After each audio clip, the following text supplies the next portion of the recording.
Hey yo, what is going on, viewers of the tube? If you don't know by now, my name is Tyler, and you're setting your beautiful eyes upon one of the most unique crypto channels in the industry. We're like a Christmas present from parents with an evil sense of humor.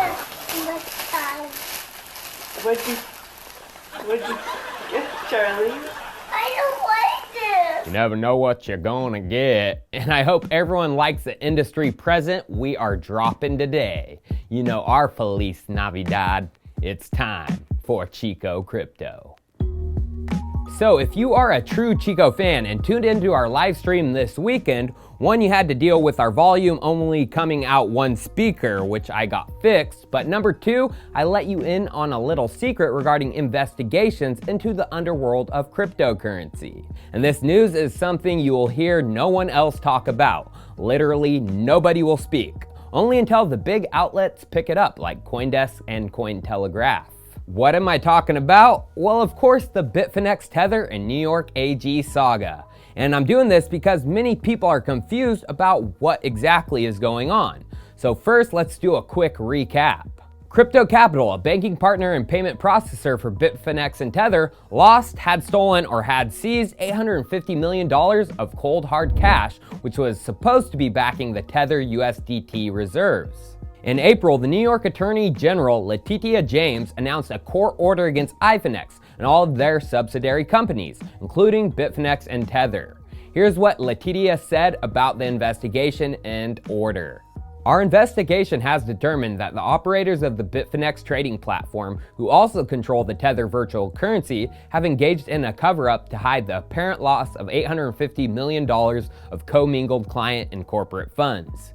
New York State has led the way in requiring virtual currency businesses to operate according to the law, and we will continue to stand up for investors and seek justice on their behalf when misled or cheated by any of these companies. So the New York AG says Bitfinex and all of their companies knew about the loss and they attempted to cover it up.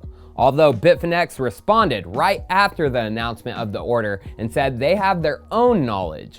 On the contrary, we have been informed that these crypto capital amounts are not lost, but have been, in fact, seized and safeguarded.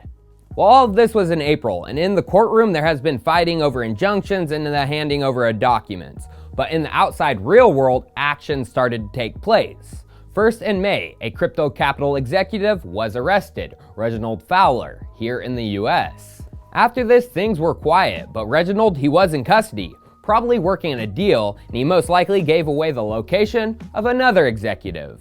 In October, Ivan Manuel Molina Lee was arrested in Poland. So how do I know that Reggie gave up Ivan? Well, this CoinDesk article says the arrest was a result of cooperation with Europol, Interpol, and US services, including the DEA. US services! But why the DEA? Drug Enforcement Agency. Well, Crypto Capital and Ivan are accused of laundering $390 million for international drug cartels in cooperation with Bitfinex using the Bitfinex exchange and USDT. Then the heat kept coming for Crypto Capital when in late October a third executive was indicted by the New York AG, Oz Yosef, for charges all relating to bank fraud. Oz and his sister Ravid are the two execs still at large, with their whereabouts unknown. But many people believe they are hiding in Israel, their home country. So here's the thing, people. I have a video already shot, produced, and edited, which ties all of this together and brings it right back to those responsible for the mess. The Tether cartel, including Brock Pierce, Roger Ver, Eric Voorhees, and more. The New York AG just has some of the puppets in custody and some people indicted. But the true operators of crypto capital, who they worked with within the crypto industry, and what lawyer is continuing to help them all get away with it, is still to be revealed. And that video is my kill switch in the hands of many trusted people. Anything ever happens to me, that video is getting played and distributed immediately. I wish I could play it now, but I will let you in on some things nobody knows about the case. Exhibit 1 from Chico Crypto, from official documentation. In 2018, Bitfinex places over $1 billion with crypto capital, including corporate deposits from New York.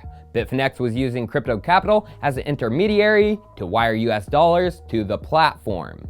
They gave them the money because they lost their banking relationships with BNY Mellon-backed banks in early 2018. By the way, Matthew Mellon died suspiciously in mid-2018. Thus, according to the documentation, they couldn't find a reputable bank anywhere in the world.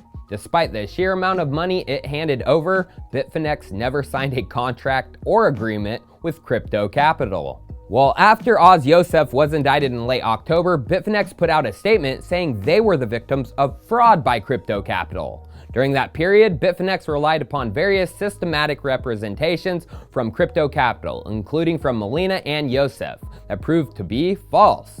Among those misrepresentations, Crypto Capital regularly referred to its integrity, banking expertise, robust compliance program, and financial licenses. This was designed to assure us that Crypto Capital was capable of handling Bitfinex's transactions. Bitfinex is the victim of fraud and is making its position clear to the relevant authorities, including those in Poland and the United States. So my friends, you do not just hand over $1 billion to someone unless you know them. You do not sign a contract, like Bitfinex didn't do, unless you really know them. I'm telling you right now, this is all BS lies from them. But as we know, this is a two-way street. Could the New York AG also be stretching the truth a bit? Well, remember the first announcement from Bitfinex when the New York AG announced the case in April. They said this about the missing funds. On the contrary, we have been informed that these crypto capital amounts are not lost, but have been, in fact, seized and safeguarded. Now, Bitfinex has made the last move I know of in the case. This is Chico Crypto Exhibit 2. Giancarlo Devancini, Bitfinex CFO, and iFinex Inc. filed an application for discovery in the U.S. District Court for the Central District of Southern California, and they filed this on October 18th, 2019.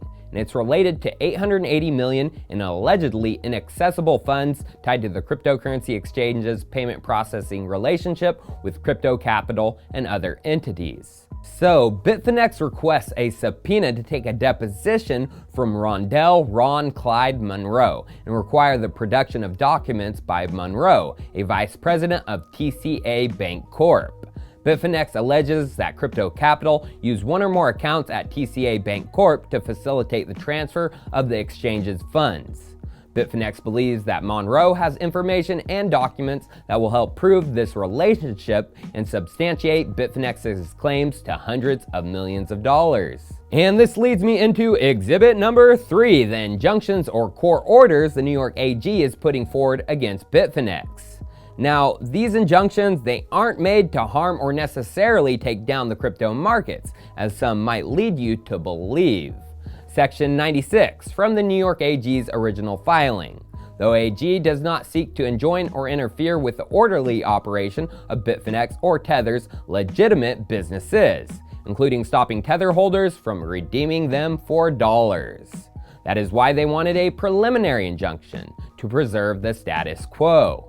And now to Chico Crypto Exhibit number 4, filed on May 3rd by the New York AG, their Memorandum of Law, where they crafted a narrower injunction to preserve the status quo and prevent respondents from further dissipating the cash reserves, pending completion of the OAG's investigation. Importantly, the 354 order does not limit respondents' ability to operate their businesses in the normal course. So I think the New York AG understands this is a delicate matter, with many people's lives on the line. They're not going to limit Tether and their operations, because if they did, the entire crypto markets would collapse. And why is this? And who would the New York AG get the education from that Tether is propping up the entire crypto industry and financial markets? Well, there are guys besides that thorn in their side, Bitfinex, who have been letting the public know about the entire scandal.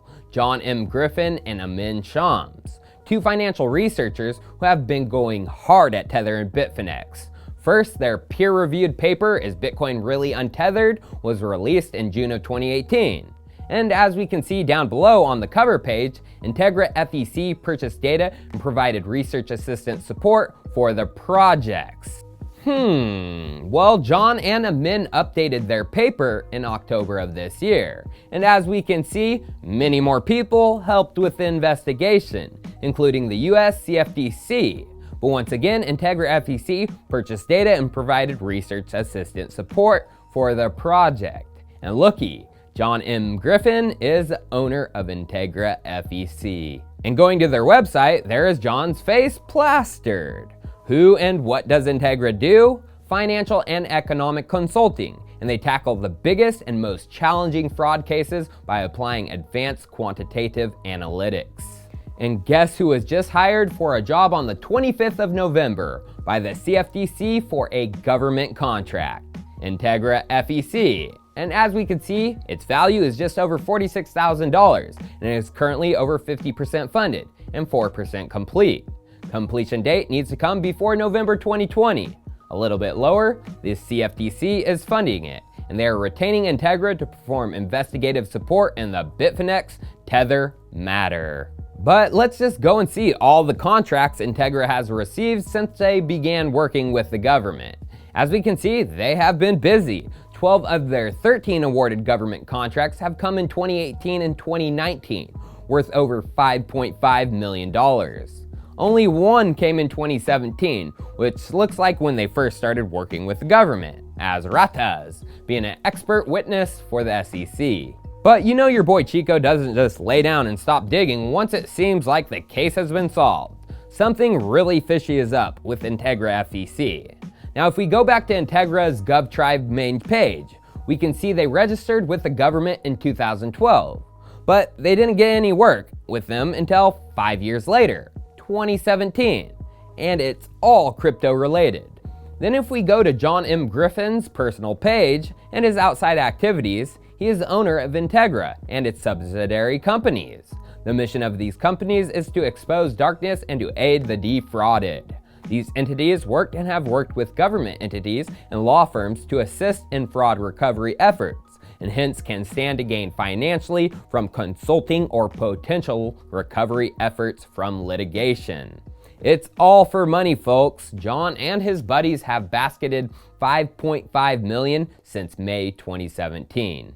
So I'm going to keep digging on John, who he is connected to at the SEC, CFTC, or someone high up in the political ladder, because his company got no recognition for years for government contracts. But then all of a sudden in 2017, they are the only one. Look at their average number of competitors, only 1.18, and that number has been dropping like a fly since December of 2018, while the number of contracts just keeps growing. Cheers, viewers. I'll see you next time.